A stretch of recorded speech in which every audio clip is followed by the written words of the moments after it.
सबसे बड़ी खबर जो इस समय की है वो ये है कि क्या नॉर्थ कोरिया इस जंग में शामिल हो गया है।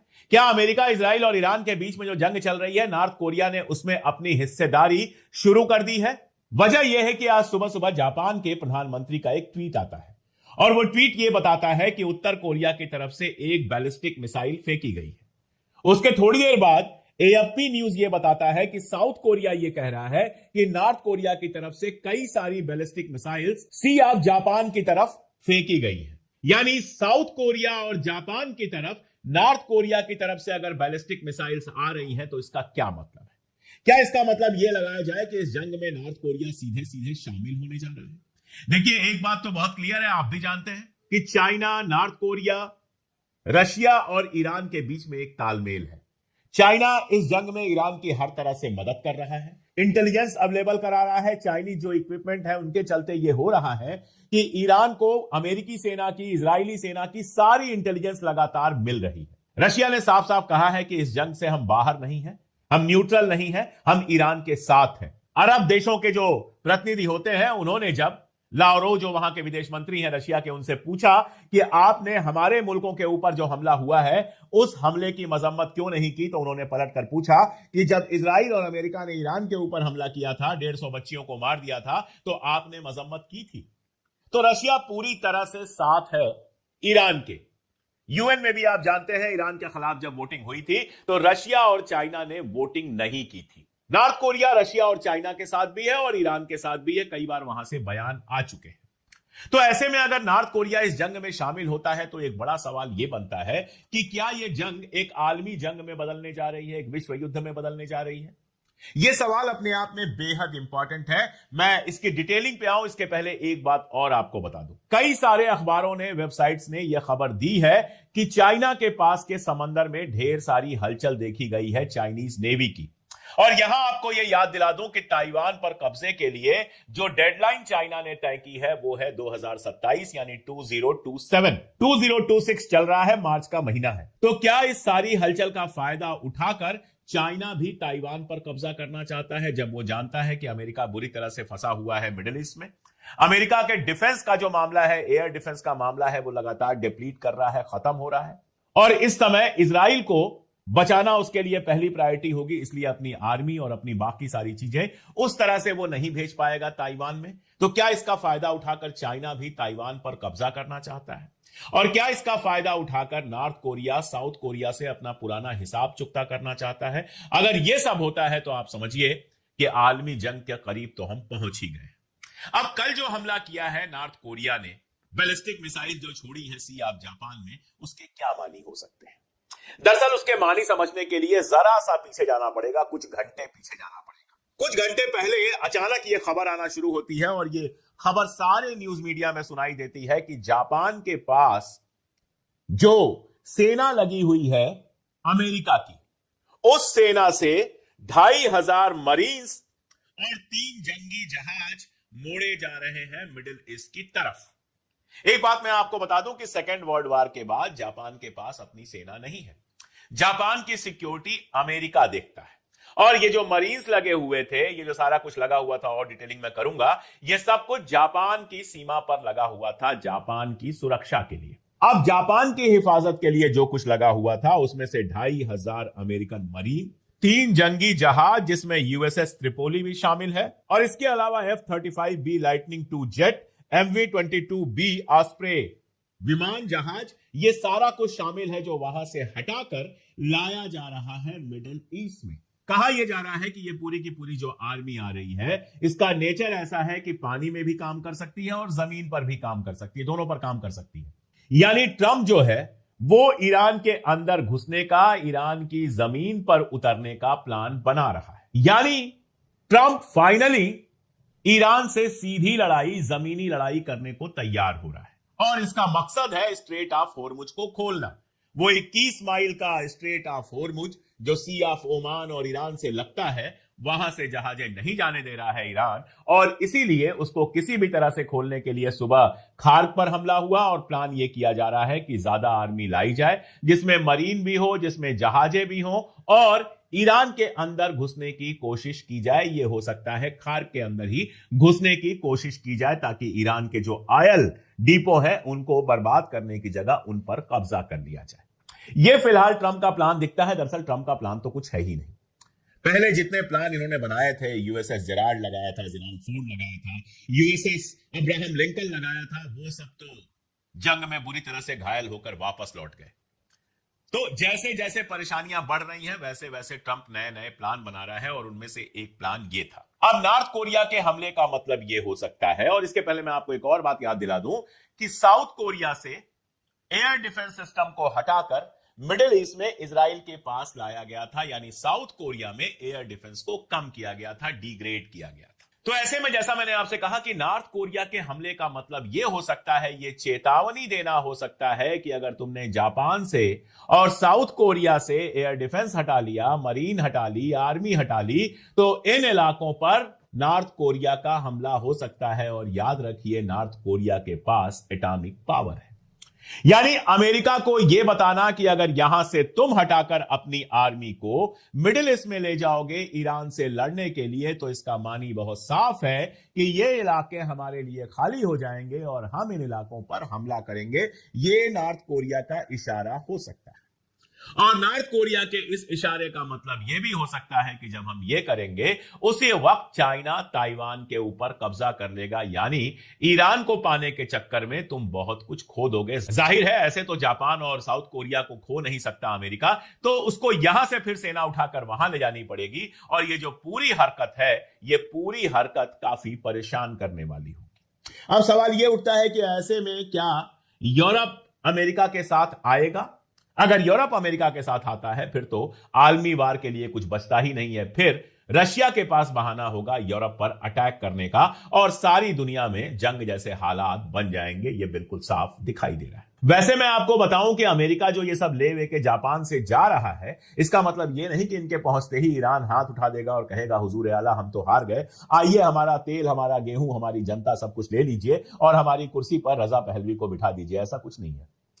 सबको जाना पानी में से है, और जिस पानी में से जाना है वहां पर 3000 से ज्यादा नेवल माइंस लगाई हुई है ईरान ने। ईरान के पास स्पेशल एंटी शिप मिसाइल्स हैं जो पहले तो इनको करीब आने नहीं देंगी, जैसे यूएसएस जेराल्ड फोर्ड और यूएसएस अब्राहम लिंकन को वापस लौटना पड़ा, इनको भी वापस लौटना पड़ सकता है। और दूसरे, मान लीजिए किसी तरीके से आ भी गई, नेवल माइंस को पार करके आ गई, जो नेवल माइन लगी हुई हैं, जिनको ईरान एक्टिवेट करेगा तो पानी के अंदर माइन फट पड़ेगा और उसके साथ साथ जो मरीन होगी वो भी डूब जाएगी। मान लीजिए वो सब पार करके अमेरिका आ भी गया जमीन पर, तो क्या 9 करोड़ की आबादी वाला और हिंदुस्तान से थोड़ा छोटा ईरान इतनी आसानी से इन सैनिकों को वापस जाने देगा जीत के? क्या यह हॉलीवुड की फिल्म है जिसमें स्पेशल ऑपरेशन ग्रुप आता है और 2-3 दिन में सब कुछ निपटा के चला जाता है?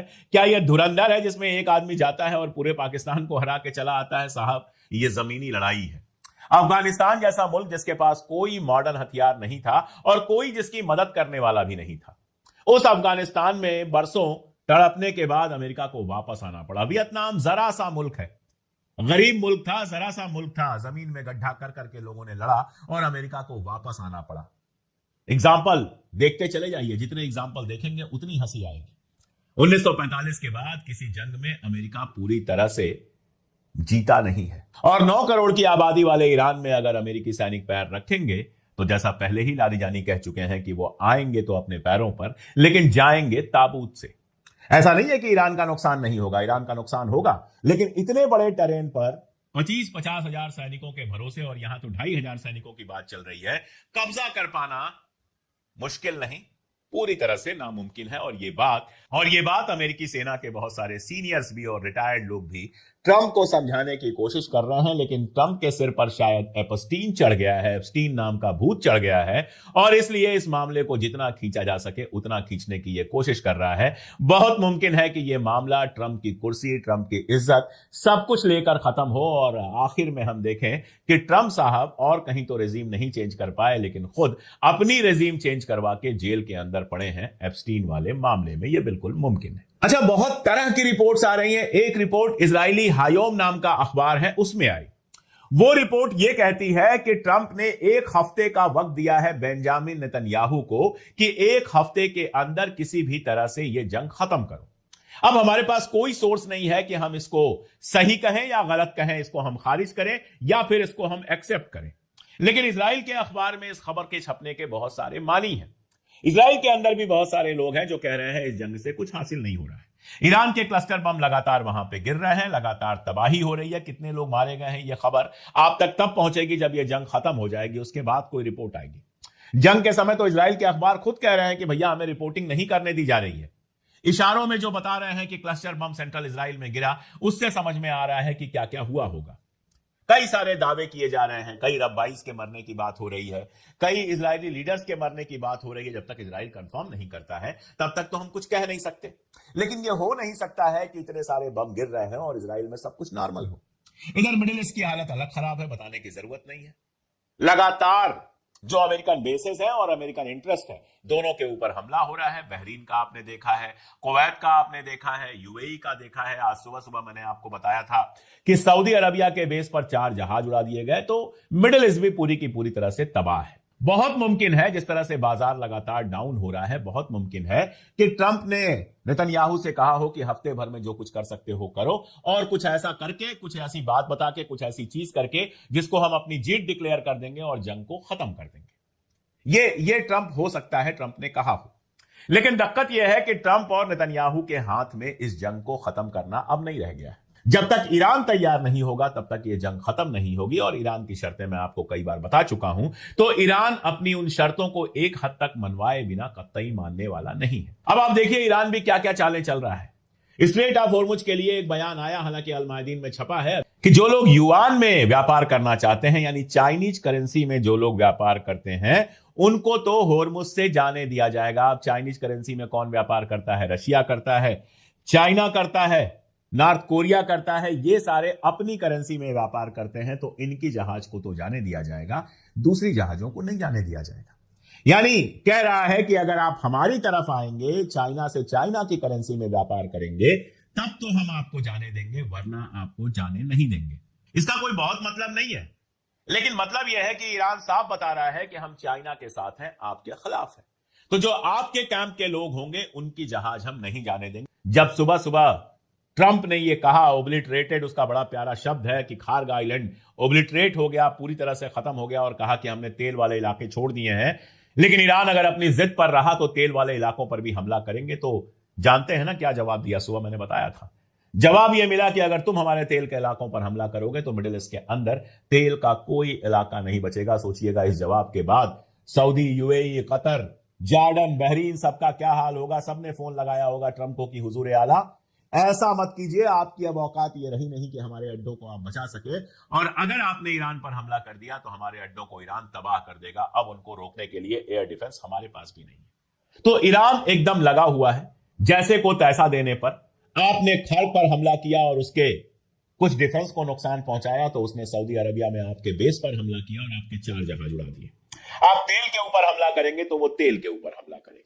आपने बैंक के ऊपर हमला किया तो उसने कई सारे यूएई, बहरीन, कई जगहों पर जो अमेरिकन इंटरेस्ट के बैंक थे, अमेरिकन ओरिजिन के बैंक थे, उन बैंकों पर हमला किया, फाइनेंशियल इंस्टीट्यूशंस पर हमला किया, और आगे भी हमला करेगा। आप उसके मिलिट्री ठिकानों को नुकसान पहुंचा रहे हैं, तो वो इजराइल में आपके मिलिट्री ठिकानों को लगातार नुकसान पहुंचा रहा है। आपके 20 से ज्यादा जहाज उड़ा चुका है। आपका यूएसएस जेराल्ड फोर्ड और आपका यूएसएस अब्राहम लिंकन, जिस पर आप इतराते थे, वो दोनों के दोनों घायल होकर वापस लौट चुके हैं। और अब आप जब जापान से नई जहाजें लाने की बात कर रहे हैं, तो नॉर्थ कोरिया ने ये दिखा दिया है आपको कि वहां डिफेंस खाली होगा तो नॉर्थ कोरिया भी हमला कर सकता है। और नॉर्थ कोरिया एक न्यूक्लियर देश है, वो कोई गजा नहीं है, लेबनान नहीं है जिसके पास एयर डिफेंस नहीं है। आप जाएंगे, हमला करेंगे। पिछले 40-50 सालों से वो सिर्फ सिक्योरिटी में ही खर्चा कर रहा है। अगर आप उसके ऊपर हमला करने की कोशिश करेंगे तो साउथ कोरिया का क्या हाल होगा, वो सोचा भी नहीं जा सकता। उधर हिजबुल्ला आपसे कंटेन हो नहीं रहा है। हिजबुल्ला का कहना है हम लंबी लड़ाई के लिए तैयार हैं। वहां जमीनी सैनिक भेजने की बात कर रहे हैं बेंजामिन नेतन्याहू, पता नहीं जिंदा है नहीं है, हम नहीं जानते, उस पर भी विवाद चल रहा है।